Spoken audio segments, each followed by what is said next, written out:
السلام علیکم۔ زمرد اور چاند بانو دونوں ربن دادا کے روبرو بیٹھی تھیں۔ زمرد بائی کے چہرے کے تاثرات میں سراسیمگی اور چاند بانو کے تاثرات میں آزردگی کا عنصر غالب نظر آتا تھا۔ ہم تو بڑی مشکل میں پڑ گئے سرکار، آپ کی آپس کی دشمنی ہم غریبوں کے لیے آزمائش بن گئی ہے۔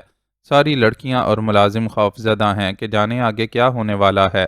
آس پاس حسد کرنے والوں کی پہلے ہی کمی نہیں تھی، اب سارے کے سارے حاسد کان لگائے بیٹھے ہیں کہ زمرد بائی کے بالا خانے پر ہونے والے ہنگامے کی اصل وجہ جان سکیں۔ بات بھی تو معمولی نہیں، گولی چلی ہے یہاں، اور آواز دور دور تک گئی ہے۔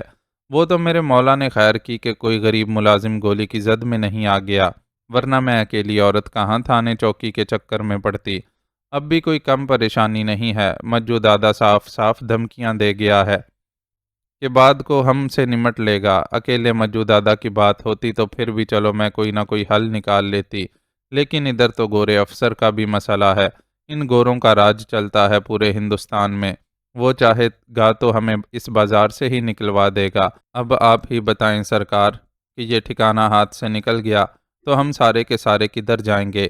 ایک اکیلی میری جان کا رزق تو بندہ نہیں ہے اس بالا خانے سے، دسیوں جی اور بھی لگے ہیں ساتھ۔ لڑکیاں ہیں، سازندے ہیں، کام کاج نمٹانے والے ملازمین ہیں۔ آخر اتنی بہت سی جانوں کو لے کر میں کدھر کا رخ کروں گی؟ میں تو بڑی مشکل میں پڑ گئی۔ زمرد بائی کو اپنی ہی فکر لاحق تھی اور نہیں جانتی تھی کہ ربن اس سے بھی بڑی پریشانی میں مبتلا اس کے کوٹھے تک آیا ہے۔ اس نے صورتحال سے مکمل آگاہی کی خاطر زمرد بائی سے ملاقات کا فیصلہ کیا تھا۔ اس کی آمد کی اطلاع سن کر چاند بانو از خود زمرد بائی کے پیچھے وہاں چلی آئی تھی اور قدر کوفت زدہ سی بائی کی باتیں سن رہی تھی۔ زمرد بائی نے ربن کی آمد کی وجہ جاننے کی کوشش کیے بغیر اپنا رونا گانا شروع کر دیا تھا، جبکہ چاند بانو کے دل میں یہ خیال تھا کہ آخر ربن کو ایسی کیا ضرورت محسوس ہوئی کہ فاروق کے یہاں لوٹنے کے بعد وہ از خود یہاں چلا آیا۔ یہ ٹھیک تھا کہ مجو کے سامنے فاروق نے خود اس کوٹھے کی حفاظت کا اعلان کیا تھا، لیکن اگر ربن کی آمد اسی سلسلے کی کوئی کڑی تھی تو اسے اکیلا یہاں نہیں آنا چاہیے تھا، فاروق کا ساتھ میں آنا غیر ضروری سمجھا جاتا۔ پھر بھی دو چار دوسرے بندے تو ساتھ ہوتے جو کوٹھے کی حفاظت کی ذمہ داری سنبھال لیتے، لیکن ایسا کچھ نہیں تھا، بلکہ الٹا ربن کے چہرے کی گمبھیرتا چاند بانو کا دل ہلا رہی تھی۔ زمرد بائی نے تو ربن سے یہ بھی دریافت نہیں کیا تھا کہ یہاں سے نکلنے کے بعد فاروق صحیح سلامت اڈے تک واپس پہنچ گیا ہے یا نہیں۔ اس کی تو اپنی ہی کہانیاں چل رہی تھیں جو جانے کتنی دیر تک چلتی رہتی اگر جو ربن دادا ہاتھ اٹھا کر اسے مزید بولنے سے نہ روک دیتا۔ فاروق یہاں کیوں آیا تھا؟ زمرد بائی کا منہ بند ہوا تو ربن نے اس سے سوال کیا۔ یہ بھی خوب ہی پوچھا آپ نے سرکار، یہ بھی بھلا کوئی پوچھنے والی بات ہے کہ کوئی آنے والا یہاں کیوں آیا تھا؟ ناک پر انگلی رکھتے ہوئے زمرد بائی نے اس کے سوال پر حیرت کا اظہار کیا۔ کسی اور میں اور فاروق میں بہت فرق ہے زمرد بائی۔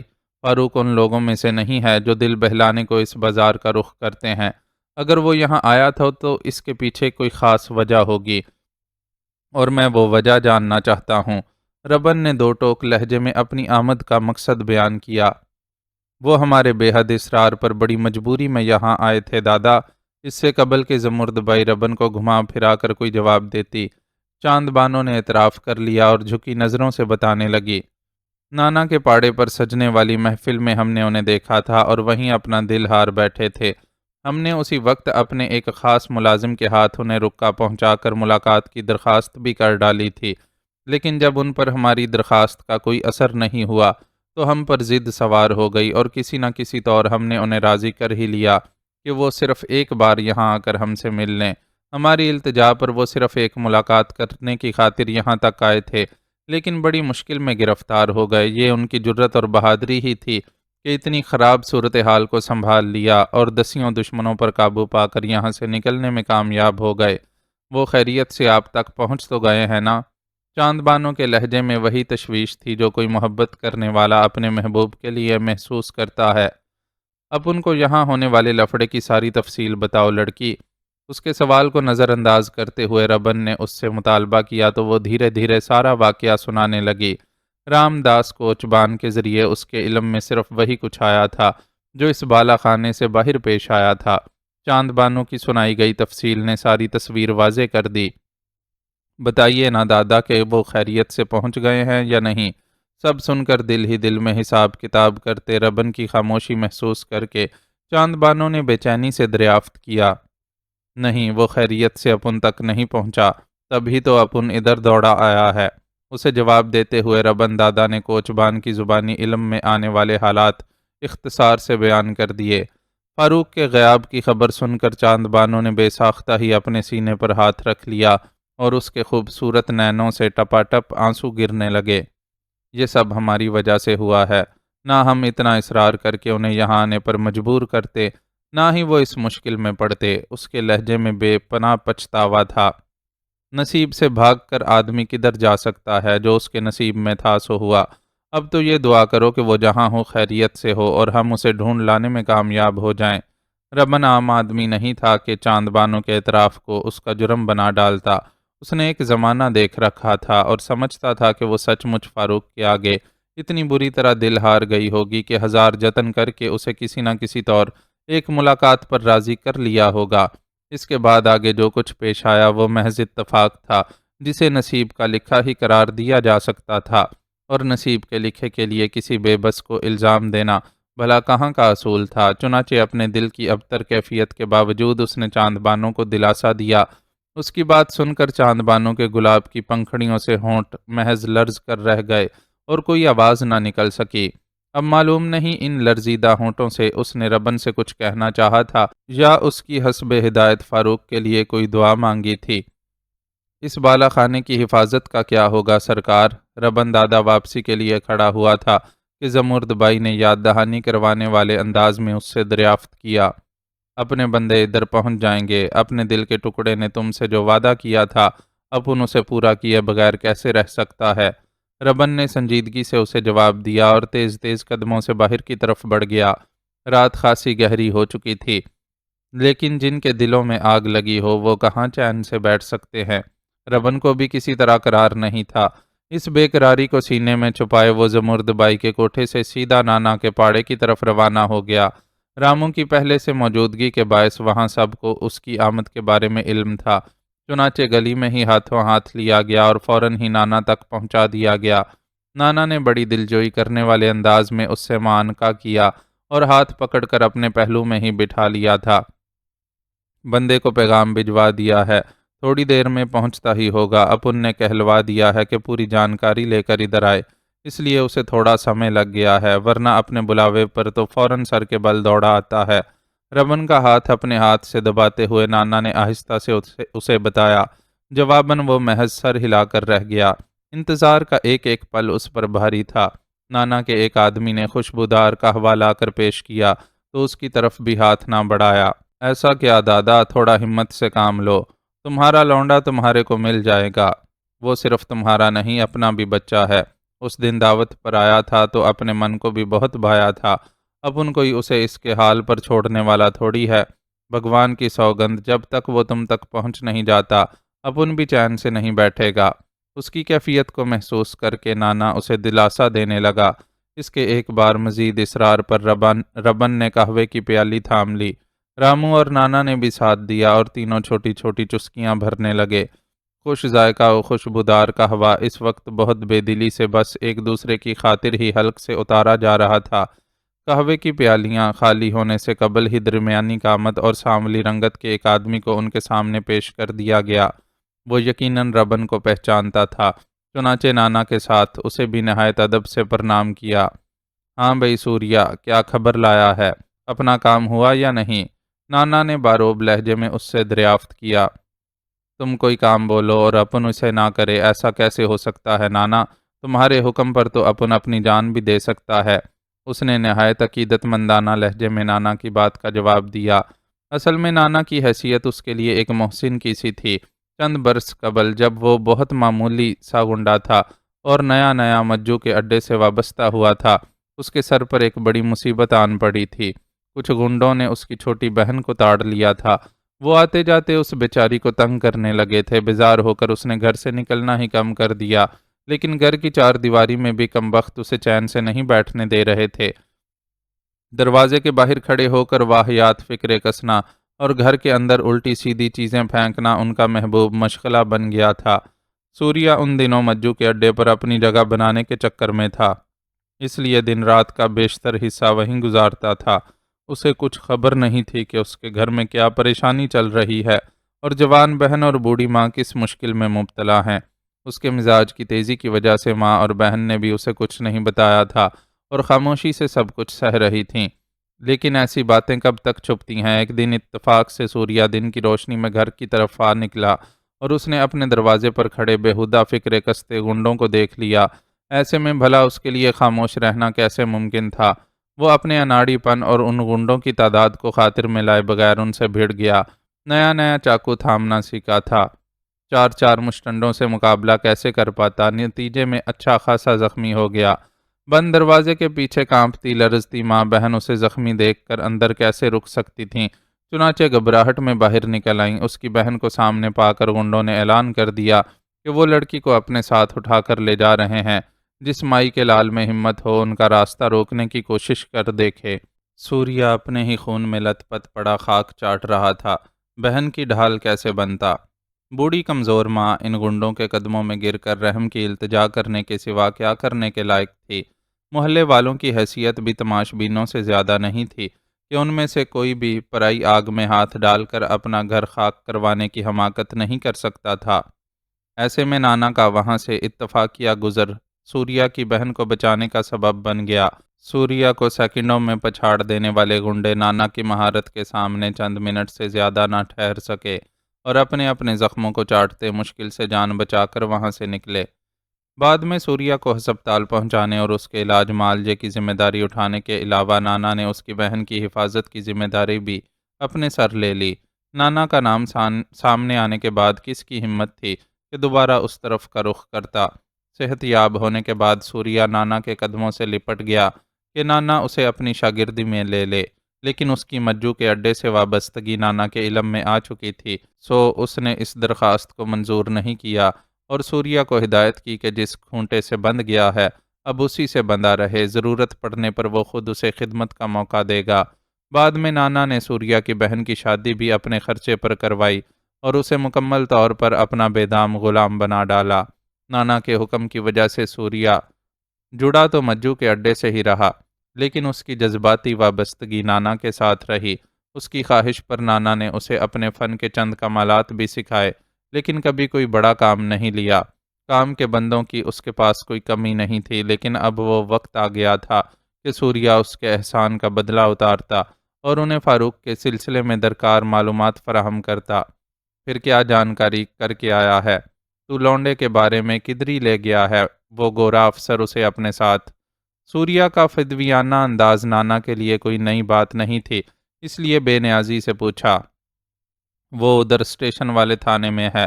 انگریز افسر اور مجو دادا دونوں اس سے بڑی خار کھائے بیٹھے ہیں۔ دادا تو اسے اپنے ساتھ لانے کو مانگتا تھا، پر گورا افسر ولیم بولا کہ پہلے اسے اپنی انسلٹ کا بدلہ چکانے کا ہے۔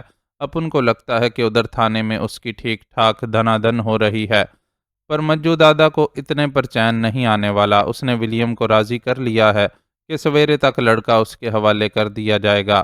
وہ لڑکے کے بدلے میں ربن دادا سے سریا بانو کا سودا کرنا مانگتا ہے۔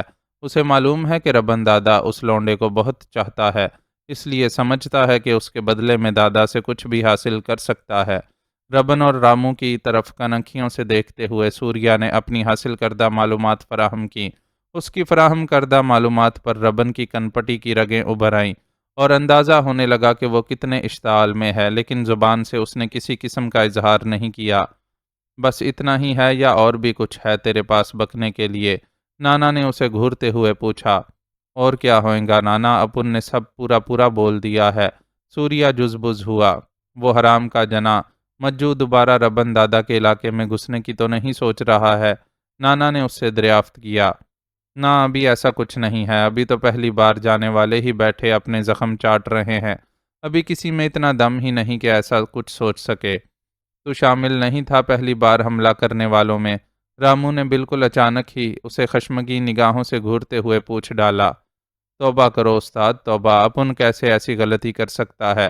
اپن تو الٹی دست کا بہانہ کر کے پہلے ہی بستر پر لمبا لیٹ گیا تھا۔ سوریا نے فخر سے اپنا کارنامہ سنایا۔ چل ٹھیک ہے، ابھی نکل ادھر سے، پر یہ یاد رکھنا جب بھی کوئی کام کی بات معلوم ہو سیدھا ادھر آ کر بکنا۔ نانا نے اسے جانے کی اجازت دیتے ہوئے ہدایت کی۔ یہ بھی کوئی بولنے کی بات ہے نانا، تم بے فکر ہو جاؤ، اپنا کام اچھی طرح سمجھ گیا ہے۔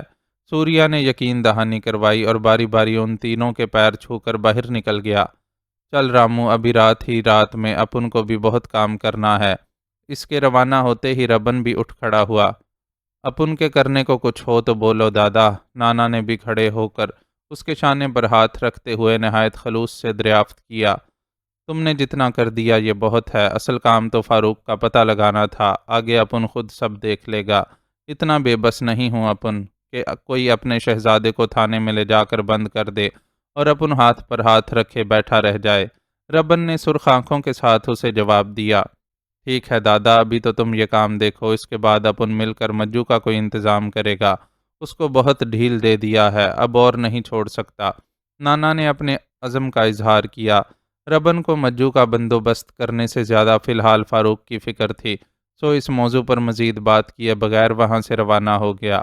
اپنے اڈے سے وہ جو سواری لے کر چلا تھا اسے چھوڑا نہیں تھا اور زمرد بائی کے کوٹھے سے یہاں اپنے ساتھ لایا تھا۔ یہی عقل مندی رامو نے بھی کی تھی۔ چنانچہ کافی رات ہو جانے کے باوجود انہیں اس سلسلے میں کوئی پریشانی نہیں تھی۔ تو اڈے واپس جا رامو، اور 8-10 بندوں کو اسٹیشن والے تھانے کی طرف بھیج دے۔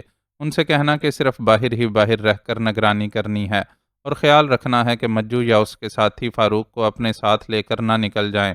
اگر ایسا ہونے لگے تو سالوں کو ادھیڑ کر رکھ دیں، پر اپنا فاروق کسی طرح مجو کے اڈے پر نہ پہنچنے پائے۔ میں ذرا وکیل کی طرف جاتا ہوں، انگریز افسر کی بدماشی سے نمٹنے کے لیے وہی سب سے بہتر رہے گا۔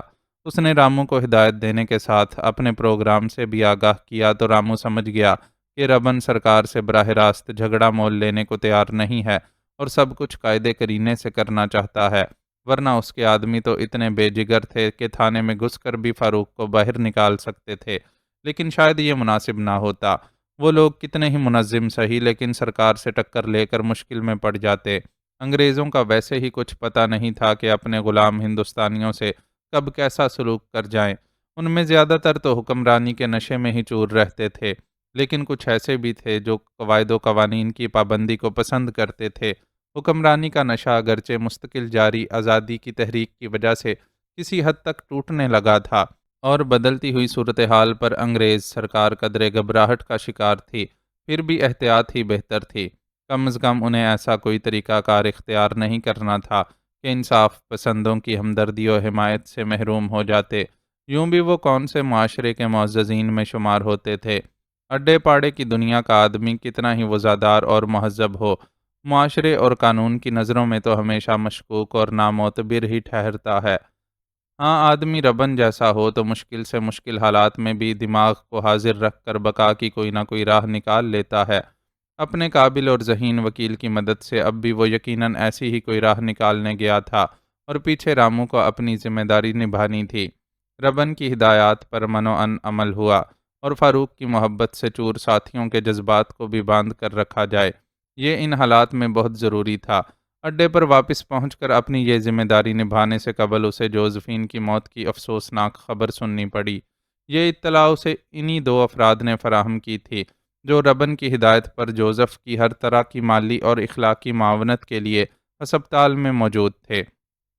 ان افراد کے مطابق جوزفین کی اچانک موت نے جوزف کے دماغ پر بہت اثر ڈالا تھا اور اس وقت تو وہ بالکل اپنے حواس میں نہیں تھا۔ ان حالات کو جان کر رامو کو سخت افسوس ہوا۔ وہ سمجھ سکتا تھا کہ جوزف کے دل پر کیا گزری ہے۔ ایک ایسا شخص جس کی اکلوتی جوان بیٹی اغوا کر لی گئی تھی اور محبوب بیوی ہمیشہ کے لیے بچھڑ گئی تھی، اپنے حواس نہ کھوتا تو کیا کرتا۔ افسوسناک بات یہ بھی تھی کہ وہ لوگ چاہتے ہوئے بھی ابھی تک جولیٹ کی بازیابی کے سلسلے میں کچھ نہیں کر سکے تھے اور الٹا فاروق والے مسئلے میں الجھ گئے تھے۔ فاروق واپس آتا تو اس سے سامنا کرنا مشکل ہو جاتا۔ وہ چاہے زبان سے کچھ نہ کہتا، لیکن وہ تو اپنی جگہ شرمندگی محسوس کرتے کہ اس کی محبوب ہستی کو واپس نہ لا سکے۔ بہرحال ابھی تو فاروق کی واپسی کے سلسلے میں اقدامات کرنے تھے، سو 8 افراد منتخب کرنے کے بعد اس نے سخت ہدایات کے ساتھ انہیں تھانے کی طرف روانہ کر دیا۔ استاد ذرا گولو کو دیکھ لو، تم لوگوں کے جانے کے بعد سے پگلا مستقل روئے جا رہا ہے۔ سب نے لاکھ تسلی دی لیکن اسے قرار نہیں آتا۔ آدمیوں کی تھانے کی طرف روانگی کے بعد رامو جوزف کے گھر کی طرف جانے کا قصد کر رہا تھا کہ سجو نے اسے اطلاع دی۔ کدھر ہے وہ؟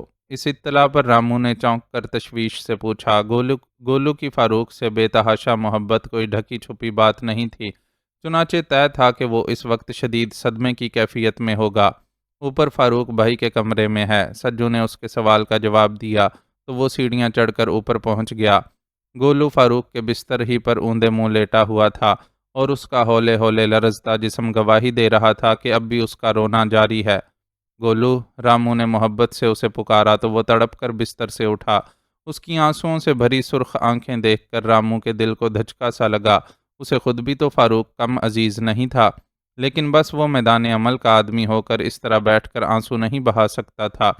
فاروق بھائی کو ساتھ نہیں لائے استاد؟ کدھر ہیں فاروق بھائی؟ اور بابا کہاں ہیں؟ رامو کی صورت دیکھتے ہی اس نے پے در پہ سوالات کا سلسلہ شروع کر دیا۔ آ جائیں گے تیرے فاروق بھائی، پتہ لگ گیا ہے اس کا، دادا اسے چھڑانے کے واسطے کوشش کر رہا ہے، تو چنتا نہ کر، ہم سب ہیں نا، ہم سب کے ہوتے ہوئے کوئی تیرے فاروق بھائی کا کچھ نہیں بگاڑ سکتا۔ اس کے قریب بیٹھ کر اسے اپنے بازو کے حصار میں لیتے ہوئے رامو نے اسے تسلی دی۔ سچ کہہ رہے ہو استاد؟ گولو کے لہجے میں بیک وقت بے یقینی اور امید تھی۔ پہلے کبھی تجھ سے جھوٹ بولا ہے کیا؟ تو دیکھ لینا، سویرے تک دادا ضرور فاروق استاد کو لے کر آ جائے گا۔ تیرا فاروق بھائی آئے گا تو تیری یہ بصورتی صورت دیکھ کر کیا سوچے گا؟ وہ تو تجھے بہت بہادر سمجھتا ہے، ایسے عورتوں کی طرح روتے دیکھے گا تو اسے کتنا دکھ ہوگا، کچھ پتا ہے تجھے؟ رامو اس کا مزاج آشنا تھا، اس لیے سیدھا اس کی دکھتی رگ پر ہاتھ رکھ دیا تھا۔ یہ تو تم نے ایک دم ٹھیک بولا استاد، اپن ابھی اپنا حال ٹھیک کرتا ہے۔ حسب توقع گولو اس کی باتوں کے جال میں پھنس گیا اور جلدی جلدی آستینوں سے آنسو صاف کرتا ہوا کمرے سے باہر نکل گیا۔ اس کی معصومیت اور سادگی پر دھیرے سے مسکراتا رامو بھی اٹھ کھڑا ہوا۔ اب اس کا رخ جوزف کے گھر کی طرف تھا، جہاں پہلے ہی محلے کے بہت سے افراد جمع تھے۔ جوزفین کی لاش ہسپتال سے لائی جا چکی تھی اور اندر کمرے میں رکھی تھی۔ کمرے میں محلے کی عورتیں جمع تھیں اور مرد صحن میں بیٹھے تھے۔ مردوں کے درمیان لب بستہ جوزف بھی موجود تھا۔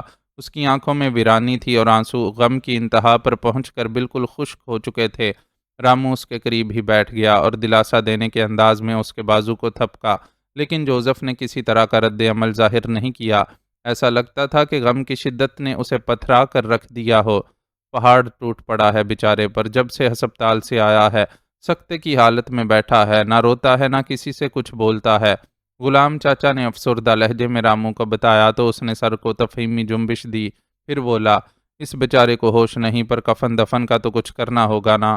محلے میں جو لوگ جوزف کے مذہب سے تعلق رکھتے ہیں وہ اس معاملے کو دیکھ لیں، جو بھی خرچہ ہوئے گا اڈے سے مل جائے گا۔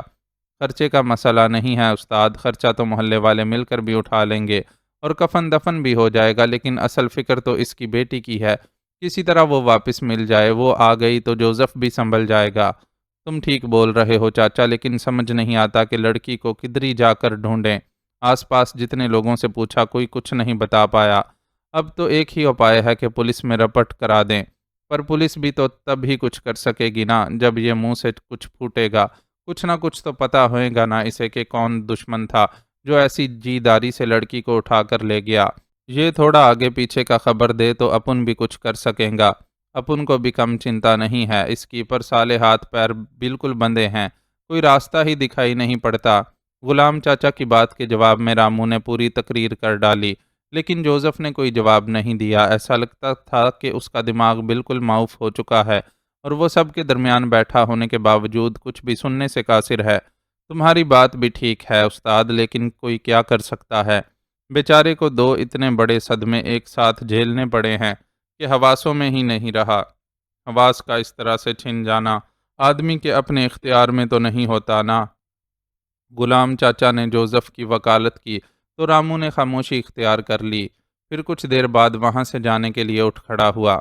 ابھی اپن چلتا ہے چاچا، اپن کو اپنی طرف کے بھی بہت جھمیلے دیکھنے ہیں، پر کوئی بھی ضرورت پڑنے پر اڈے کا رخ کرنے سے مت ہچکچانا، جو بھی موجود ہوا پورا خیال کرے گا۔ وہاں سے نکلنے سے قبل وہ حق محلے داری ادا کرنا نہیں بھولا تھا۔ جوان العمر وکیل اشوک بچن رات کے آخری پہر ربن کو اپنے دروازے پر دیکھ کر دنگ رہ گیا، لیکن دروازے پر ہی سوال و جواب کرنے کی بجائے اسے اپنے ساتھ اندر آنے کی دعوت دی اور اپنے ساتھ خوبصورتی سے سجے ڈرائنگ روم میں لے گیا۔ ڈرائنگ روم خاصا وسیع تھا، جس میں قیمتی فرنیچر کو نہایت کرینے سے رکھنے کے ساتھ ساتھ آرائشی اشیاء بھی نہایت ڈھنگ سے سجائی گئی تھیں۔ ان میں سے زیادہ تر اشیاء لندن سے درآمد شدہ تھیں، کیونکہ خود اشوک بچن کی چہیتی بیوی بھی وہیں سے درآمد شدہ تھی اور وہ یہ ساری چیزیں اپنے ساتھ سامان میں بھر کر لائی تھی۔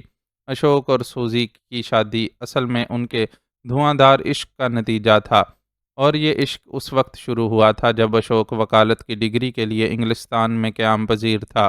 اشوک کا باپ بھی ایک نامی گرامی وکیل تھا، جو بہت اونچے معاوضے پر صرف امراء کے مقدمات ہی لڑنا پسند کرتا تھا، لیکن اشوک نے اپنے باپ سے بالکل مختلف راہ اختیار کی تھی۔ کوئی بھی کیس ہاتھ میں لینے سے قبل وہ پارٹی کی حیثیت سے زیادہ اس کیس میں اپنی دلچسپی کے عنصر کو مد نظر رکھتا تھا۔ اپنی اسی افتاد طبع کی وجہ سے اس نے ربن کا وکیل بننا منظور کر لیا تھا، حالانکہ اس کے اس فیصلے پر اس کا باپ سخت ناراض ہوا تھا اور اس کے خیال کے مطابق اشوک نے اڈے پاڑے کے لوگوں سے تعلق جوڑ کر اس کی نیک نامی کو شدید دھچکا پہنچایا تھا۔ اس بات کو بنیاد بنا کر اس نے اشوک سے ملنا جلنا تقریباً ترک کر رکھا تھا، لیکن اشوک کو اس کی بہت زیادہ فکر نہیں تھی۔ اس کا موقف تھا کہ وہ اپنے پیشہ ورانہ فیصلے کرنے کے لیے آزاد ہے اور پیشہ ورانہ اور نجی زندگی کے معاملات کو ایک دوسرے سے الگ رکھنا چاہتا ہے۔ اصل میں وہ ربن کی شخصیت سے متاثر ہوا تھا اور اس نے اندازہ لگا لیا تھا کہ اڈے کی دنیا سے تعلق رکھنے کے باوجود یہ شخص اتنا بااصول ہے کہ کبھی اس پر کوئی غلط مقدمہ لڑنے کے لیے زور نہیں ڈالے گا۔ اب تک کے تعلق میں اس کا یہ اندازہ درست ہی ثابت ہوا تھا۔ مالی اعتبار سے بھی اسے ربن کی طرف سے کوئی شکایت نہیں تھی، وہ ہمیشہ اسے اس کی منہ مانگی فیس ادا کرتا تھا۔ اس سمے کیسے آنا ہوا دادا؟ لگتا ہے کوئی بڑی سمسیا ہے۔ ربن کو ڈرائنگ روم میں بٹھانے کے بعد اشوک نے اس سے دریافت کیا۔ وہ ربن کے حلیے کو دیکھ کر اندازہ لگا چکا تھا کہ آج کی رات دادا نے بستر سے کمر نہیں لگائی اور شب آنکھوں میں کٹی ہے۔ بڑی پریشانی نہ ہوتی تو آپ کو اس پہر کاہے کو زحمت دیتے وکیل بابو؟ اپن تو یوں سمجھو کہ اس وقت جلتے توے پر بیٹھے ہیں۔ ارے ایسا کیا ہوا آخر؟ ربن کے انداز پر اشوک چونک گیا، مگر اس سے قبل کہ ربن اسے کچھ بتاتا، ڈرائنگ روم کے کھلے دروازے سے اشوک کی بیوی سوزی کی آواز سنائی دی۔ اشوک، کہاں ہو ڈارلنگ؟ اتنی رات کو کون آیا ہے؟ آواز کے فوراً بعد ہی اس کی شکل بھی دکھائی دے گئی۔ وہ سلیپنگ سوٹ میں تھی، جس کے اوپر ایک ڈھیلا ڈھالا گاؤن بھی لے رکھا تھا۔ اس کے باوجود اندازہ ہوتا تھا کہ تخلیق کے مرحلے سے گزر رہی ہے۔ اپنے ربن دادا آئے ہیں ڈیئر، انہیں کوئی بڑا پرابلم ہو گیا ہے، اشوک نے اسے بتایا تو وہ فوراً ربن کی طرف متوجہ ہوئی۔ اوہ، تو آپ ہیں ربن دادا؟ اشوک ہم سے آپ کا بہت بات کرتا ہے۔ ہی سو مچ لائکس یو۔ دوران تعلیم اس نے اشوک کے ساتھ ایک لمبا عرصہ گزارا تھا، اس لیے شادی ہو کر یہاں آنے سے قبل اچھی خاصی ہندوستانی سیکھ گئی تھی۔ زبان کی یہ جانکاری یہاں ایڈجسٹ ہونے میں اس کے لیے بہت معاون ثابت ہوئی تھی، اور وہ اپنے گھر میں کام کاج کرنے والے ملازمین کے علاوہ دیگر افراد سے بھی بآسانی ڈیلنگ کر لیتی تھی۔ یہ وکیل بابو کی مہربانی ہے کہ یہ آپ کے سامنے اچھے الفاظ میں اپنا ذکر کیا، ورنہ اپن بہت معمولی آدمی ہے۔ سوزی کے اشتیاق کا نرمی سے جواب دے کر ربن پھر اشوک کی طرف متوجہ ہو گیا۔ اس وقت اشوک سے فاروق کے مسئلے پر بات کرنا اس کی سب سے بڑی ترجیح تھی۔ اشوک بھی اس کا مدعا سمجھ گیا اور اپنی پوری توجہ اس کی طرف مبذول کرتے ہوئے بولا، ہاں دادا، اب بتاؤ کیا پرابلم ہے اور میں تمہارے لیے کیا کر سکتا ہوں؟ جواب میں ربن نے اپنی حاصل کردہ تمام معلومات اس کے گوش گزار کر دیں۔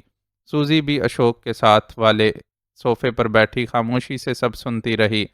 انگریز افسر ولیم، یہ معاملہ تو واقعی خاصا گڑبڑ ہو گیا۔ ساری بات سننے کے بعد اشوک نے پرسوچ لہجے میں تشویش کا اظہار کیا۔ انگریز افسر ہے تو کیا ہوا صاحب؟ کیا انگریز ہونے کی وجہ سے اسے کسی کو بھی ایسے ہی لٹکا دینے کا پرمٹ مل گیا ہے؟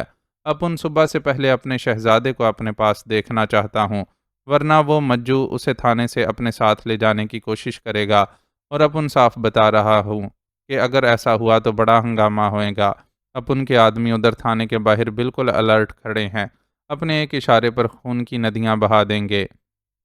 آواز بلند نہ ہونے کے باوجود ربن کے لہجے میں جلال تھا۔ دھیرج دادا، دھیرج، ذرا دماغ کو ٹھنڈا رکھو، اشوک نے اسے سمجھایا۔ یہ 100% ٹھیک بولتا ہے اشوک، مسٹر ولیم کا بالکل رائٹ نہیں بنتا کہ بغیر وارنٹ کے ایسے کسی کو اریسٹ کر کے ٹارچر کرے اور پھر اپنی مرضی سے کسی کے بھی حوالے کر دے۔ اس ساری بات کو سن کر تو ایسا لگتا ہے کہ اس نے FIR بھی نہیں کٹوائی ہوگی، ورنہ ایسے کیسے لڑکے کو کسی کی کسٹڈی میں دینے کا پرومس کر سکتا تھا؟ تم کو فوراً پولیس اسٹیشن جا کر وہاں کے انچارج سے بات کرنا چاہیے۔ سوزی نے ربن کی حمایت کرتے ہوئے فوراً اشوک کو مشورہ دیا۔ یو آر جینیس سوزی، واقعی میں نے یہ تو سوچا ہی نہیں تھا کہ ولیم نے بغیر FIR کے فاروق کو پولیس کسٹڈی میں رکھا ہوا ہوگا۔ اب دیکھنا میں کیسے ان پولیس والوں کا بینڈ بجاتا ہوں۔ سوزی کا مشورہ اشوک کے دل کو لگا اور وہ ایک تپائی پر رکھے فون کی طرف بڑھتے ہوئے بولا، تم دادا کو چائے پلاؤ، تب تک میں کچھ کام نمٹاتا ہوں۔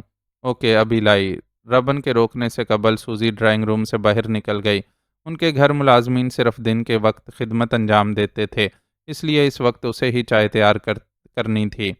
ادھر اشوک ٹیلی فون پر کسی سے بات کر رہا تھا۔ اس کی گفتگو سے ربن کو اندازہ ہوا کہ اس نے پہلی کال کسی پولیس افسر اور دوسری کسی صحافی کو کی ہے۔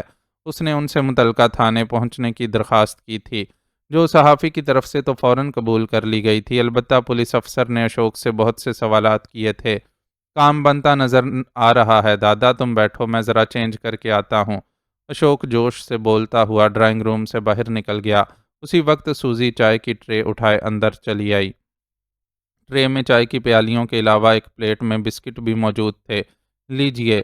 ٹرے اس کے سامنے میز پر رکھتے ہوئے وہ اخلاق سے بولی، آپ نے بیکار میں تکلف کیا، اب ان کا کچھ بھی کھانے پینے کو من نہیں ہے۔ ربن اس تکلف پر کچھ خسیاں سا گیا۔ ویسے دل نہ چاہنے کی بات بھی اپنی جگہ بالکل درست تھی۔ من نہیں ہے، پھر بھی میری محنت کا خیال کر کے آپ کو یہ چائے پینی پڑے گی۔ جواب میں سوزی نے نرم سی مسکراہٹ کے ساتھ اصرار کیا تو ربن کو ہاتھ آگے بڑھانا ہی پڑا۔ سوزی کے اصرار پر اس نے 2 بسکٹ بھی حلق سے نیچے اتار لیے۔ سچ ہے، عورت کی بات ہی اور ہوتی ہے، وہ کچھ منوانے پر آئے تو منوا کر ہی چھوڑتی ہے۔ سوزی جیسی خوش شکل و خوش اتوار عورت کے لیے تو یہ اور بھی آسان ہو جاتا ہے۔ ربن کے چائے ختم کرنے تک اشوک تیار ہو کر لوٹ آیا۔ اس نے ٹرے میں سے اپنی چائے کی پیالی اٹھا کر منہ سے لگائی اور کھڑے کھڑے ایک ہی سانس میں ختم کر ڈالی۔ ٹھنڈی چائے پینے کی عادت تم جیسوں کے بڑے کام آتی ہے۔ سوزی نے اس کی اس حرکت پر تبصرہ کیا تو وہ ہنس پڑا اور ربن کو اپنے ساتھ آنے کا اشارہ کیا۔ اس کے پاس اپنی ذاتی موٹر کار تھی اور اس نے ربن سے اسی میں چلنے کا ارادہ ظاہر کیا تھا۔ ربن کے لیے اس سے اچھی بات بھلا کیا ہوتی؟ جب تک اشوک موٹر کار نکالتا وہ باہر منتظر کھڑے گاڑی بان کو اس کا معاوضہ دے کر فارغ کرایا۔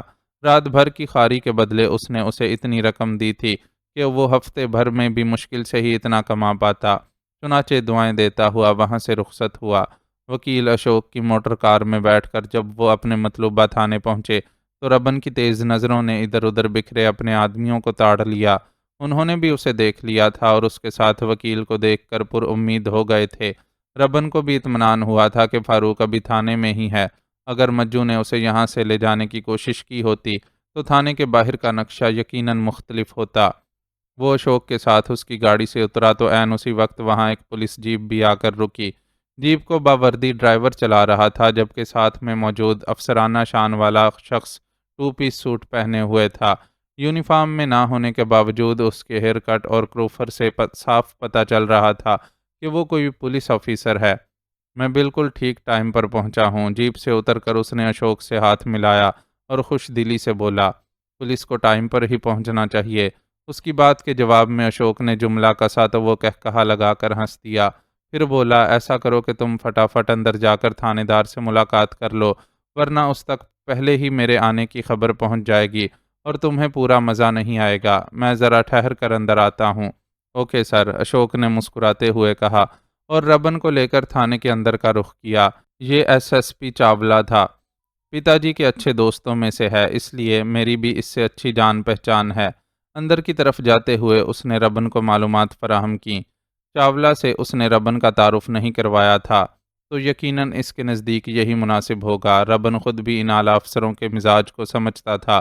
یہ خود بھی نچلے طبقے کے لوگوں سے ربط ضبط رکھنے میں محتاط رہتے تھے اور ربن کا تو معاملہ ہی دیگر تھا۔ وہ اڈے کی دنیا کا آدمی تھا جسے لوگ دادا کہہ کر پکارتے تھے۔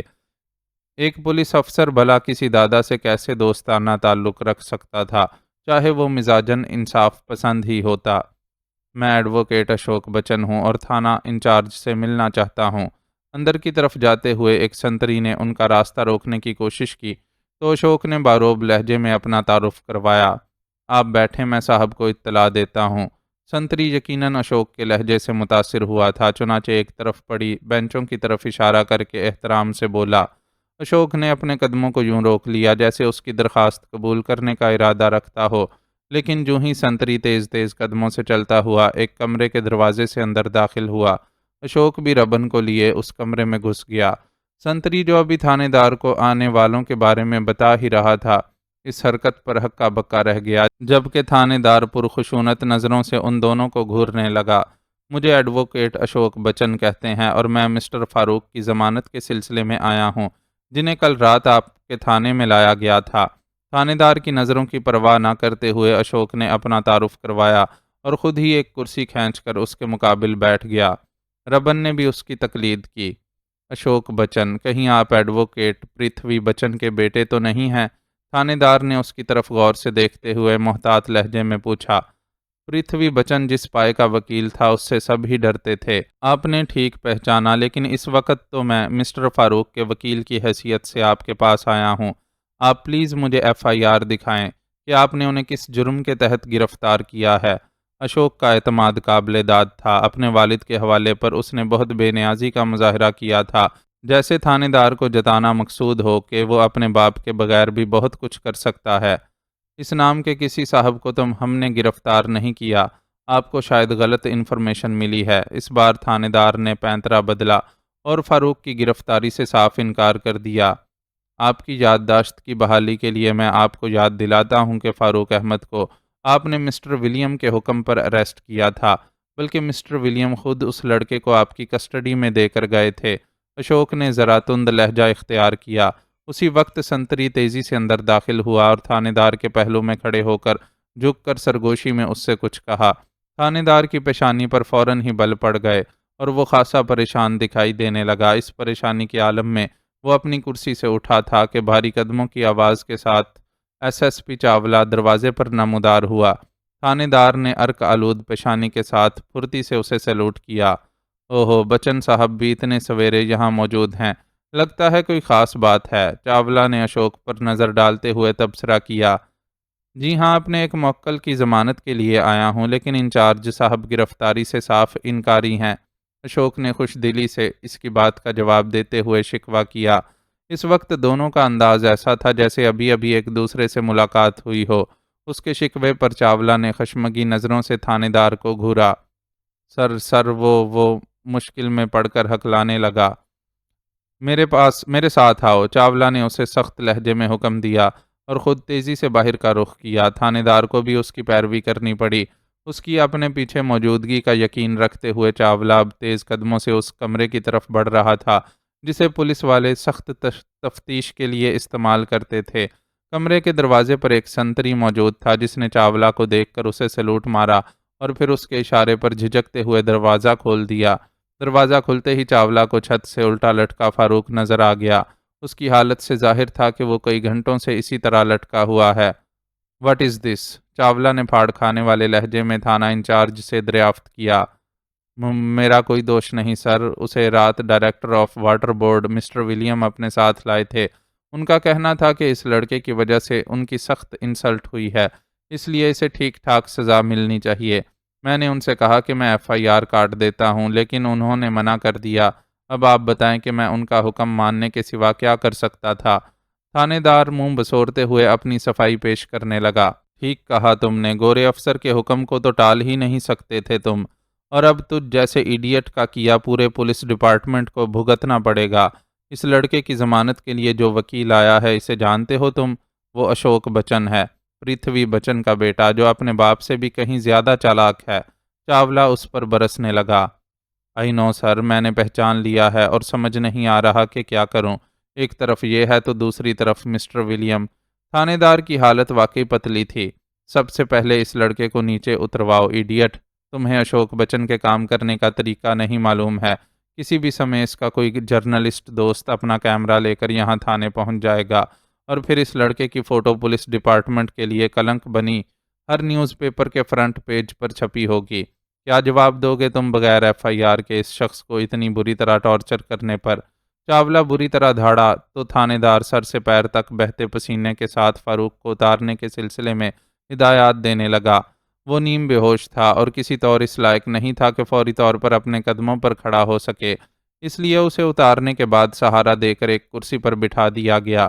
5-10 منٹ کے اندر اس کا حلیہ جتنا سدھار سکتے ہو سدھار دو اور اپنے ساتھ لے کر آؤ، تب تک میں ان لوگوں سے نمٹتا ہوں۔ فاروق کی حالت دیکھتے ہوئے چاولہ نے سختی سے حکم دیا اور خود پلٹ گیا۔ اس کے واپس انچارج کے کمرے میں پہنچنے تک وہاں اشوک کا جرنلسٹ دوست پہنچ چکا تھا۔ یہ راج مہرا ہے، میرے دوست اور سینئر جرنلسٹ۔ اشوک نے نووارد کا چاولہ سے تعارف کروایا تو اس نے رسمی سے انداز میں اس سے مصافحہ کیا اور دوبارہ اشوک کی طرف متوجہ ہو گیا۔ تمہارا کام ہو گیا ہے، تمہارا بندہ آ رہا ہے، تم اسے اپنے ساتھ لے جا سکتے ہو۔ اوکے، تب تک ہم پیپر ورک نمٹا لیتے ہیں۔ اشوک نے میز پر دھرے اپنے بریف کیس کی طرف ہاتھ بڑھایا۔ اس کی کوئی ضرورت نہیں ہے، تم ایسے ہی اس لڑکے کو اپنے ساتھ لے جا سکتے ہو۔ اس بار چاولہ نے قدرے رکھائی سے جواب دیا۔ اشوک کا ساتھ دینے کے باوجود بہرحال اس پر اپنے محکمے کی ساکھ برقرار رکھنے کی ذمہ داری بھی عائد ہوتی تھی، جس سے وہ صرف نظر نہیں کر سکتا تھا۔ اوکے، ایز یو وش، جواب میں اشوک نے بے نیازی کا مظاہرہ کیا۔ یہ کیا ہو رہا ہے بھائی، تم نے اتنی صبح صبح میری دوڑ لگوائی اور اب لگتا ہے کہ مجھے سوکھے منہ بنا کسی نیوز کے ہی یہاں سے لوٹنا ہوگا۔ راج مہرا نے اس صورتحال پر احتجاج کیا۔ ڈونٹ وری مسٹر مہرا، یہ تھانہ ہے، یہاں سے آپ کو کوئی دوسری نیوز مل جائے گی، آپ بس اس معاملے کو جانے دیجئے۔ اشوک کی بجائے چاولہ نے اسے جواب دیا تو وہ سوالیہ نظروں سے اشوک کو دیکھنے لگا۔ ٹھیک ہے یار، چاولہ صاحب نے ہم سے اتنا کوآپریٹ کیا ہے تو ہمیں بھی تو ان کا تھوڑا خیال کرنا ہوگا، اپنے ڈپارٹمنٹ کو بچانا بھی تو فرض ہے نا ان پر، اشوک نے اسے سمجھایا۔ میں نے صرف پرتھوی کی وجہ سے تمہارا اتنا ساتھ دیا ہے، ورنہ پولیس کے پاس سارے ہتھ کنڈوں کا توڑ موجود ہوتا ہے۔ چاولہ تجربہ کار آدمی تھا اور خوب سمجھ رہا تھا کہ اس کے سامنے طے شدہ ڈرامہ کیا جا رہا ہے، اس لیے آف موڈ کے ساتھ انہیں جتایا۔ اسی وقت تھانہ انچارج فاروق کو لیے اندر داخل ہوا۔ اس کا منہ وغیرہ دھلوا کر بالوں میں کنگھی کر دی گئی تھی، اس لیے حلیہ قدرے بہتر ہو گیا تھا، پھر بھی وہ جس طرح ڈگمگاتے ہوئے زمین پر قدم رکھ رہا تھا، اس سے اندازہ ہو رہا تھا کہ اندر سے اس کی حالت کتنی خراب ہے۔ اب تک بالکل خاموش تماشائی کا کردار ادا کرتا ربن اسے اس حال میں دیکھ کر اپنی جگہ بیٹھا نہ رہ سکا اور لپک کر اس کی طرف بڑھا۔ اگلے ہی لمحے فاروق اس کی باہوں کے حصار میں تھا۔ یہ کیا حال ہو گیا ہے رے تیرا؟ اسے سینے سے لگائے لگائے ربن دکھ سے بڑبڑایا۔ میں ٹھیک ہوں دادا، تم پریشان مت ہو، فاروق نے اسے تسلی دینی چاہی۔ چپ رہ، مجھے بھی دکھائی پڑ رہا ہے کہ تو کتنا ٹھیک ہے، اس نے خفگی اور محبت سے فاروق کو ڈپٹا۔ آپ درمیان میں نہ ہوتے چاولہ صاحب تو میں اس لڑکے کا یہ حال کرنے پر آپ کے ڈپارٹمنٹ کی دھجیاں اڑا دیتا۔ بہرحال آپ نے جتنا کوآپریٹ کیا اس کے لیے تھینکس الاٹ۔ کوشش کریں کہ اپنے ڈپارٹمنٹ کے لوگوں کو بھی قانون سکھا سکیں، ورنہ پولیس کی یہ غنڈہ گردی کسی روز خود ڈپارٹمنٹ کے گلے میں بھی آ سکتی ہے۔ اشوک کو بھی فاروق کی حالت دیکھ کر افسوس ہوا تھا، چنانچہ خفگی کا اظہار کیے بغیر نہ رہ سکا۔ اگلے ہی لمحے وہ سب تھانے سے روانہ ہو رہے تھے۔ ربن نے فاروق کے گرد اپنا بازو اس طرح لپیٹ رکھا تھا کہ اسے چلنے میں سہارا مل رہا تھا۔ تھینکس فار کمنگ راج، تم جاؤ، میں ذرا فاروق کو ہسپتال پہنچا دوں۔ تھانے سے نکل کر اپنی گاڑی کے قریب پہنچنے پر اشوک نے راج مہرا سے مصافحہ کرتے ہوئے کہا تو اس نے سر ہلا دیا۔ ادھر ربن کے آدمیوں نے بھی فاروق کو اس کے ساتھ دیکھ لیا تھا اور قریب آنے کے لیے بے چین ہو رہے تھے۔ ربن نے اشارے سے شیدو کو اپنے قریب بلایا اور بولا، تم سارے واپس اڈے لوٹ جاؤ اور ادھر کا دھیان رکھو، اپن ہیرو کو لے کر ہسپتال جاتا ہے، اپن بھی تمہارے پیچھے آتا ہے دادا، شیدو جھٹ بولا۔ چل ٹھیک ہے، تو آ جانا پر باقیوں کو واپس بھیج دے۔ ربن نے کچھ سوچ کر اسے اجازت دے دی۔ ہسپتال جانے کی کیا ضرورت ہے دادا، ہم بھی اڈے ہی چلتے ہیں۔ فاروق نے ان کی گفتگو میں دخل دیا تو ربن خفا ہو گیا۔ تو بالکل چپ رہ، اپن کو پتا ہے کہ تجھے کدھر کو لے جانا ٹھیک ہے، اس نے فاروق کو ڈپٹا۔ دادا ٹھیک کہہ رہے ہیں دوست، تمہیں ہسپتال چلنا چاہیے، اشوک نے بھی سمجھایا تو فاروق کو خاموش ہونا پڑا، ورنہ اس کی جو کیفیت تھی وہ خود ہی جانتا تھا۔ پولیس والوں کی پہنچائی گئی تکلیفوں نے اسے اتنا نڈھال نہیں کیا تھا جتنا جولیٹ سے متعلق دکھائی دینے والا ایک خواب نڈھال کر گیا تھا۔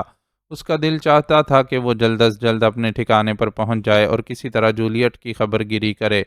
واقف حال ہونے کے باوجود وہ اس وقت ربن سے کوئی سوال نہیں کر سکتا تھا، کیونکہ اسے معلوم تھا کہ اگر وہ اس کی تلاش میں تھانے تک پہنچا تو اس پر گزرے تمام حالات سے بھی واقف ہو گیا ہوگا۔ جاننے کے اس عمل میں چاند بانوں کا بھی ذکر آتا تھا، اور فاروق کیسے وضاحت کر سکتا تھا کہ پل پل جولیٹ کے عشق کا دم بھرتے ہوئے وہ بھلا کیا کرنے چاند بانوں کے پاس گیا تھا۔ اشوک اپنی گاڑی میں بیٹھا انہیں ہسپتال لے گیا تو ربن نے بہت زیادہ شکریہ کے ساتھ اسے واپس گھر روانہ کر دیا۔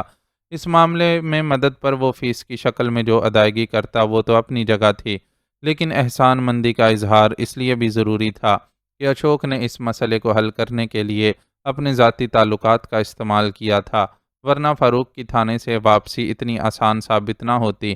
ہسپتال میں بھی اشوک کی اچھی جان پہچان تھی، اس لیے روانگی سے قبل وہ اس بات کا بندوبست کر گیا تھا کہ ڈاکٹرز بغیر ہیل و حجت کے فاروق کا علاج کریں۔ فاروق کو معائنے کے لیے اندر کہیں لے جایا گیا تو ربن کو انتظار گاہ میں بیٹھنا پڑا۔ اتنی دیر میں شیدو بھی وہاں پہنچ گیا۔ فاروق کا حال احوال پوچھنے کے ساتھ اس نے ربن کو جوزفین کی موت کی اطلاع بھی سنا ڈالی۔ اس اطلاع کو سن کر ربن کی فکر مزید بڑھ گئی۔ اس نے شیدو کو ہدایت کی کہ اس سلسلے میں فاروق سے کوئی ذکر نہ کیا جائے اور باقی لوگوں کو بھی یہ بات سمجھا دی جائے کہ جولیٹ کے اغوا اور جوزفین کی موت سمیت کسی بھی بری خبر کا بھی فاروق کے سامنے ذکر نہیں کرنا ہے۔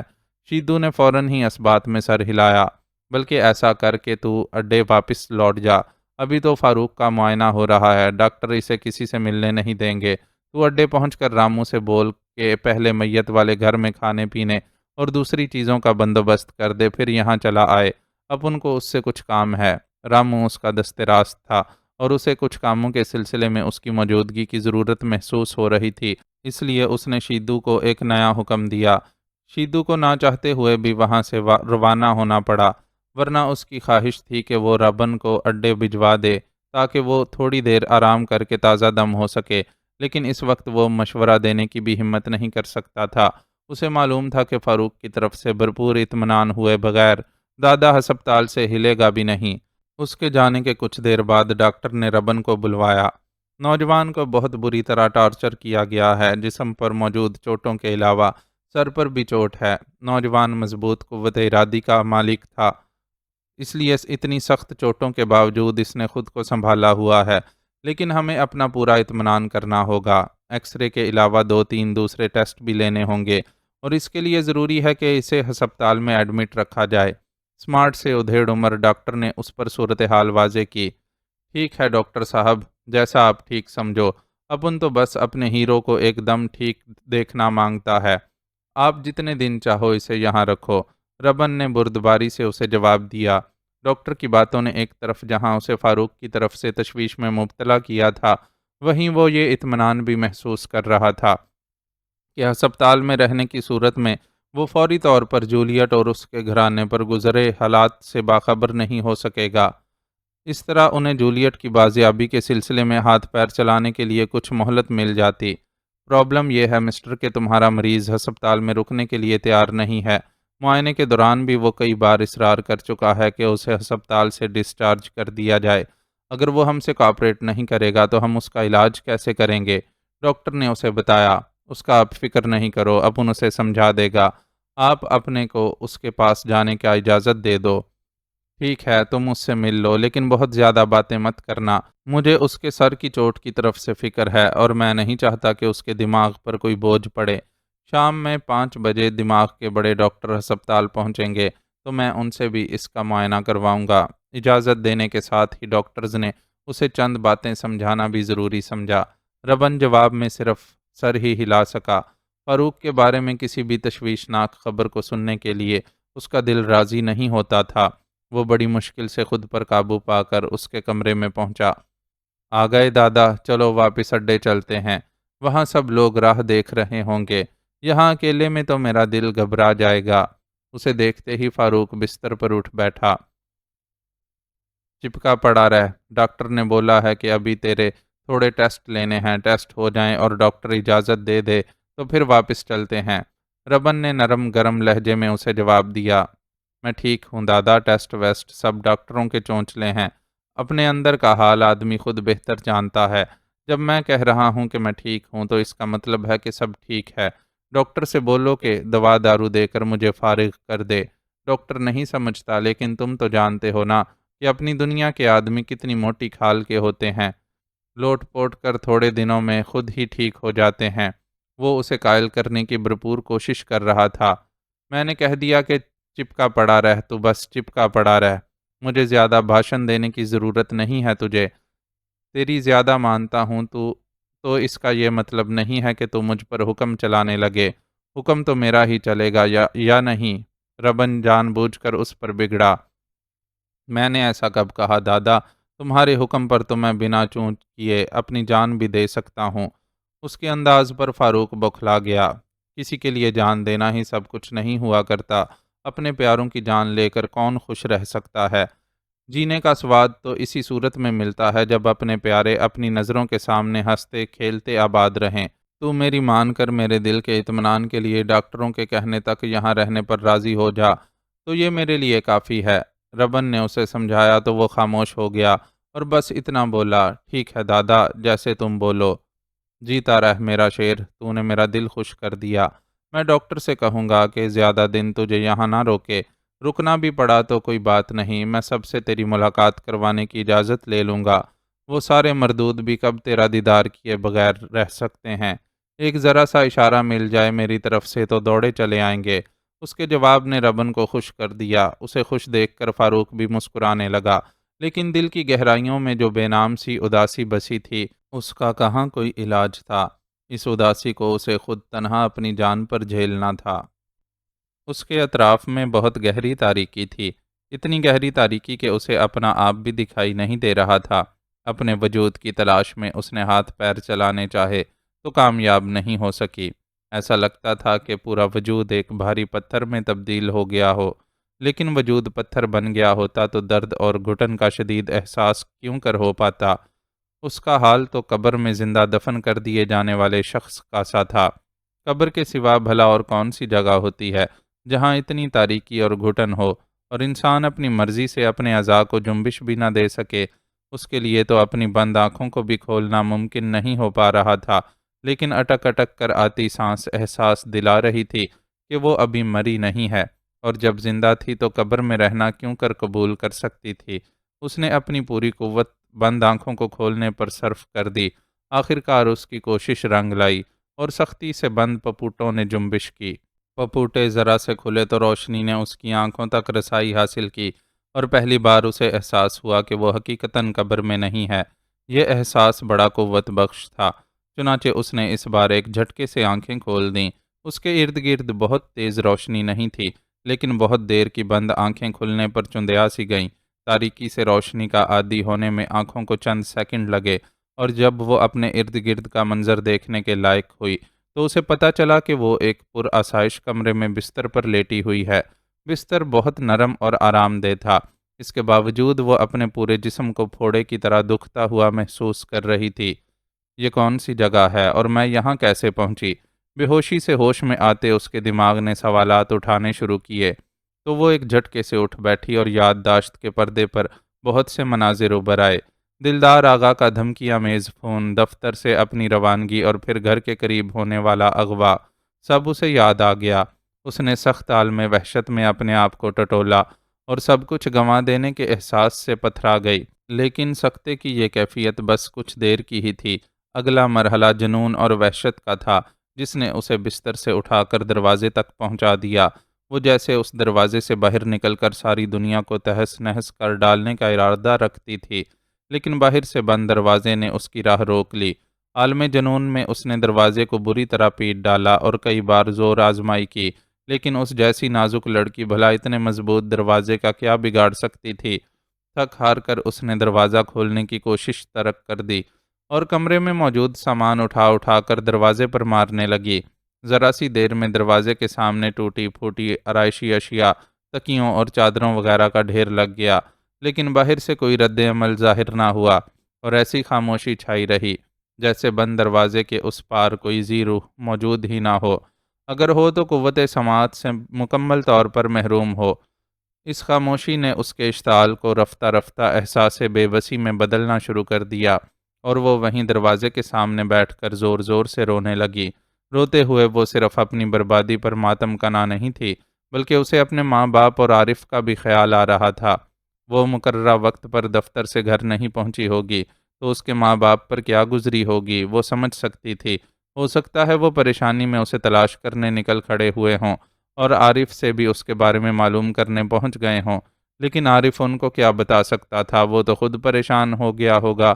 اور اب جب کہ پوری رات گزرنے کے بعد دن بھی خاصا چڑھ گیا تھا تو وہ لوگ کیا کر رہے ہوں گے؟ ہو سکتا ہے جوزف اور جوزفین کا خیال دلدار آغا کی طرف گیا ہو، لیکن ان جیسے بے حیثیت لوگ اتنے بڑے جاگیردار، صنعتکار اور سیاستدان کے خلاف کیا کرنے کی طاقت رکھتے تھے؟ ان کی آواز تو نہ کارخانے میں طوطی کی آواز جیسی ہوگی جس پر کوئی کان بھی نہیں دھرے گا۔ خیالات کا ایک ہجوم تھا جو مسلسل روتے ہوئے اس کے ذہن سے گزرتا جا رہا تھا۔ یکدم ہی اسے دروازے کی طرف سے کھٹکا سا سنائی دیا۔ اس نے چونک کر اس طرف دیکھا تو بند دروازہ کھلنے کے بعد دوبارہ بند ہو رہا تھا۔ اس نے لپک کر دروازے تک پہنچنے کی کوشش کی، لیکن اس کے پہنچنے سے قبل ہی دروازہ بند ہو چکا تھا۔ اس نے دوبارہ دروازے کو بجانا شروع کر دیا، لیکن پہلے کی طرح ناکامی کا منہ دیکھنا پڑا۔ شدید مایوسی کے عالم میں وہ پلٹ رہی تھی جب اس کی نظر فرش پر پڑے سفید لفافے پر گئی۔ یہ لفافہ پہلے یہاں موجود نہیں تھا، یعنی دروازہ کھلنے اور بند ہونے کے وقفے کے دوران کسی نے اسے اندر پھینکا تھا، اور اس نے لپک کر وہ لفافہ اٹھا لیا اور اسے کھول کر اس میں موجود تہہ کیا ہوا کاغذ باہر نکالا۔ وہ اس کے نام لکھا ایک مختصر خط تھا جس میں لکھا تھا، جولیٹ ڈارلنگ، تم نے اپنی سرکشی کا انجام دیکھ لیا۔ میں نے تم سے کہا تھا نا کہ میں جو حاصل کرنا چاہوں اسے ہر قیمت پر حاصل کر لیتا ہوں، سو تمہیں بھی فتح کر ہی ڈالا، لیکن مجھے تمہارے مستقبل کا خیال ستا رہا ہے۔ یہاں سے واپس جا کر ایک نارمل لائف شروع کرنے کے لائق تو اب تم رہی نہیں ہو، اس لیے بہتر ہے کہ میری آفر قبول کر لو۔ میں تمہیں بہت عیش و آرام کی زندگی دے سکتا ہوں، بشرط یہ کہ آج رات تم کھلی باہوں سے مسکراتے ہوئے میرا استقبال کرو۔ تمہارے حسن کا پرستار، دلدار آغا۔ خط کی تحریر پڑھ کر جولیٹ کی مٹھیاں بھنج گئیں اور اس نے شدید اشتعال کے عالم میں اس کے کئی پرزے کر ڈالے۔ اس پر بھی غصہ کم نہ ہوا تو منہ بھر بھر کر وہ ساری گالیاں دلدار آغا کو دینے لگی جو اس نے اپنے ارد گرد کے ماحول سے سنی تو بہت تھیں، لیکن اچھی تربیت کے باعث کبھی اس کی زبان پر نہ آ سکی تھیں۔ گالیاں دیتے ہوئے وہ مسلسل دروازے پر مکے بھی برسا رہی تھی، لیکن پہلے ہی کی طرح اس بار بھی کوئی رد عمل ظاہر نہیں ہوا اور اسے نڈھال ہو کر بیٹھنا پڑا۔ اس کی جسمانی حالت یوں بھی اچھی نہیں تھی اور وہ شدید نکاہت محسوس کر رہی تھی۔ گزرنے والے حادثے نے اس کے جسم پر جو اثرات مرتب کیے تھے وہ اپنی جگہ تھے، اس کے علاوہ بھوک اور پیاس نے بھی اسے کمزور کر دیا تھا۔ اس نے کل دوپہر دفتر میں بہت ہلکا سا لنچ کیا تھا اور اس کے بعد سے اس کے پیٹ میں غذا کے نام پر کوئی شے نہیں گئی تھی۔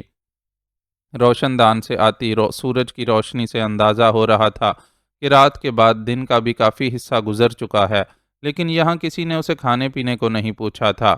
شاید اس طرح اس کے اعصاب کو توڑنے کی کوشش کی جا رہی تھی، کیونکہ یہ ایک تلخ حقیقت ہے کہ بھوک اور پیاس کا عفریت جب انسان کے وجود میں اپنے پنجے گاڑتا ہے تو اسے کسی نہ کسی مرحلے پر آ کر اپنی شکست تسلیم کرنی پڑتی ہے۔ یہ مرحلہ کب آتا ہے اس کا انحصار ہر ایک کی برداشت کی حد پر ہوتا ہے۔ فی الحال تو جولیٹ اپنے لٹنے پر ماتم کنا اس قید خانے سے رہائی کی فکر میں مبتلا تھی، اس لیے کھانے پینے کی طرف اس کا دھیان نہیں گیا تھا۔ نکاہت البتہ اسے محسوس ہو رہی تھی، یہ نکاہت ہی تھی جس نے اسے روتے روتے نیم غنودگی میں مبتلا کر دیا۔ اپنی اس غنودہ کیفیت سے وہ اس وقت چونک کر ہوش میں آئی جب اس نے اپنے شانے پر کسی کے ہاتھ کا لمس محسوس کیا۔ اس لمس کو محسوس کر کے وہ بدک سی گئی، لیکن پھر اپنے سامنے ایک اجنبی لڑکی کو پا کر حیران رہ گئی۔ لڑکی کے چہرے پر نرمی تھی اور وہ بہت رحم آمیز نظروں سے اس کی طرف دیکھ رہی تھی۔ کون ہو تم؟ جولیٹ نے وحشت زدہ لہجے میں اس سے دریافت کیا۔ میرا نام صبیحہ ہے، مجھے مسٹر آغا کے حکم پر آپ کی خدمت کے لیے بھیجا گیا ہے، لیکن میں آپ کے لیے مسز آغا کا ایک خفیہ پیغام بھی لے کر آئی ہوں۔ لڑکی نے دروازے کی طرف دیکھتے ہوئے بہت مدھم آواز میں اسے بتایا تو وہ مزید حیران رہ گئی۔ دلدار آغا کے اس قید خانے میں بھلا ثنا نے اسے کیا پیغام بھیجا ہوگا، وہ سمجھنے سے قاصر تھی۔ مسز آغا نے پیغام دیا ہے کہ جو کچھ ہوا انہیں اس پر بہت افسوس ہے۔ اگر انہیں بروقت اطلاع مل جاتی تو وہ آپ کو بچانے کی پوری کوشش کرتیں۔ اب بھی وہ آپ کی مدد کرنا چاہتی ہیں، لیکن اس کے لیے آپ کو میری ہدایات پر عمل کرنا ہوگا۔ اس کی حیرت کو نظر انداز کیے سبیہہ اپنی بات بولتی رہی۔ جولیٹ کے لیے اس کا وجود گھپ اندھیرے میں روشنی کی کرن کی طرح تھا، چنانچہ وہ توجہ سے اس کی بات سنتی رہی۔ سبیہہ نے اس سے اپنا جو تعارف کروایا اس کے مطابق وہ آرائش حسن کی ایک ماہر تھی، جو دلدار آغا کے حکم پر اس کے لیے لباس اور دیگر آرائشی سامان لے کر یہاں پہنچی تھی، تاکہ کل چوروں کی طرح شب خون مارنے والا آغا آج پورے اہتمام سے اس کے حسن سے لطف اندوز ہو سکے۔ سبیہہ کا لایا ہوا سامان ایک بیگ میں اس کے قریب ہی دھرا تھا۔ سبیہہ کو نہیں معلوم تھا کہ ثنا کو کس ذریعے سے یہاں کے حالات کا علم ہوا تھا، لیکن اس نے فون پر اس سے رابطہ کیا اور اسے ہدایت دی کہ آغا کی قید میں موجود جولیٹ کو رہائی دلانے کی پوری کوشش کرنی ہے۔ اس سلسلے میں ایک محفوظ منصوبہ بھی ثنا نے ہی اسے بتایا تھا۔ اپنی رہائی کی طرف سے تقریباً مایوس ہو جانے والی جولیٹ نے زیادہ تفصیلات میں جانے کی ضرورت محسوس نہیں کی اور سبیہہ کی زبانی سنے منصوبے پر عمل کرنے کے لیے تیار ہو گئی۔ تھوڑی دیر میں کمرے کا نقشہ کچھ یوں تھا کہ سبیہہ نے اپنے ساتھ لایا گیا کامدار جوڑا پہن لیا تھا، جبکہ جولیٹ کے جسم پر اس کا اتارا ہوا لباس تھا۔ خود اس کا اپنا لباس تو استعمال کے قابل ہی نہیں رہا تھا۔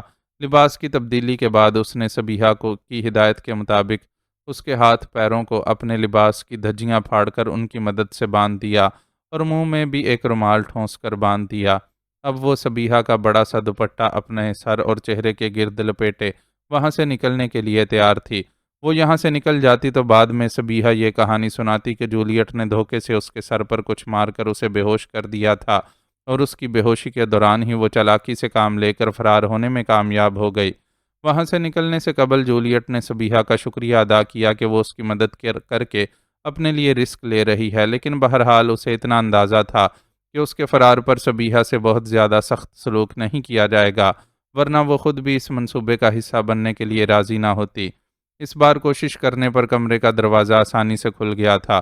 شاید سبیہہ کی اندر موجودگی کے باعث اسے باہر سے بند کرنے کی ضرورت محسوس نہیں کی گئی تھی۔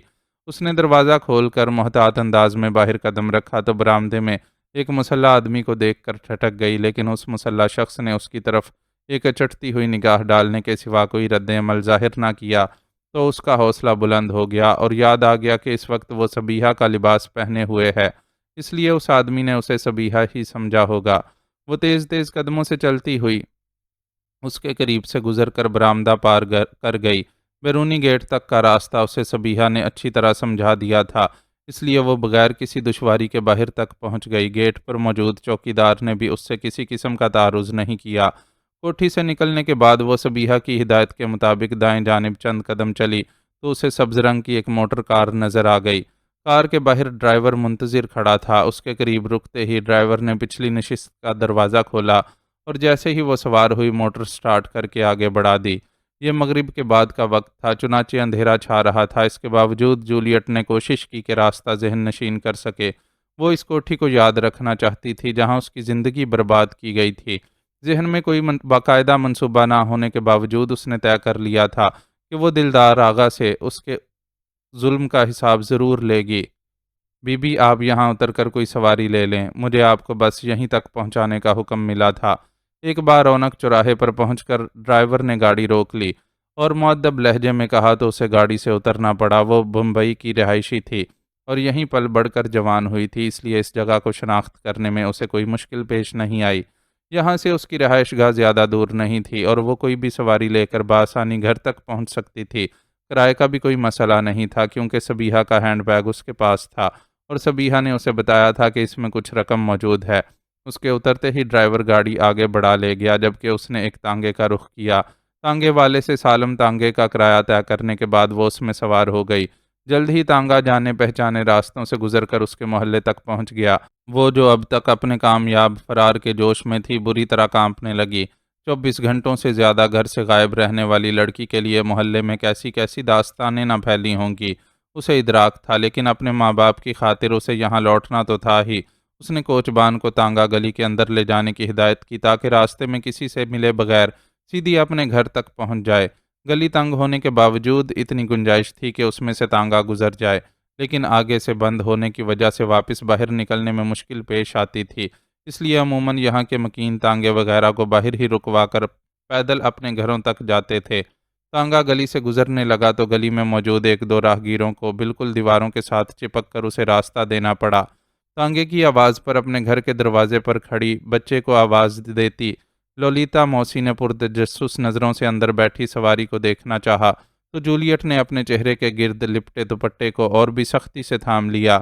موسی کے گھر کے سامنے سے گزر کر تانگا اس کے گھر کے دروازے پر پہنچا تو اس نے کوچبان کو رکنے کا حکم دیا اور تانگے میں بیٹھے بیٹھے ہی اسے مطلوبہ کرایہ ادا کرنے کے بعد نیچے اتری۔ دروازہ کھلا ہوا تھا اور اندر سے کسی کے بولنے کی آواز آ رہی تھی۔ آواز شناسا ہونے کے باوجود اس وقت اپنے منتشر اعصاب کی وجہ سے وہ اسے شناخت نہ کر پائی۔ البتہ اس بات کو اس نے پوری شدت سے محسوس کیا کہ خاموشی نہ ہونے پر بھی گھر پر ویرانی سی چھائی ہوئی ہے۔ یہ دل کو جکڑ لینے والی ویرانی تھی۔ موم، اس نے گھبرا کر جوزفین کو پکارا اور لرزتے قدموں سے اس کمرے کی طرف بڑھی جو اس کے والدین کے زیر استعمال رہتا تھا۔ بولنے کی آواز بھی اسے اسی کمرے سے سنائی دی تھی۔ اس کے کمرے تک پہنچنے سے قبل ہی دو افراد تیزی سے باہر نکلے۔ ان میں سے ایک غلام چاچا جبکہ دوسرا عارف تھا۔ عارف کو دیکھ کر اس کی ساری ہمتیں دم توڑ گئیں۔ عارف، اس نے ڈوبتی ہوئی آواز میں عارف کو پکارا اور سہارے کے لیے اپنا بازو آگے پھیلایا۔ سکتہ زدہ سا عارف اپنی جگہ سے حرکت نہ کر سکا، البتہ غلام چاچا نے تیزی سے آگے بڑھ کر اسے سنبھال لیا۔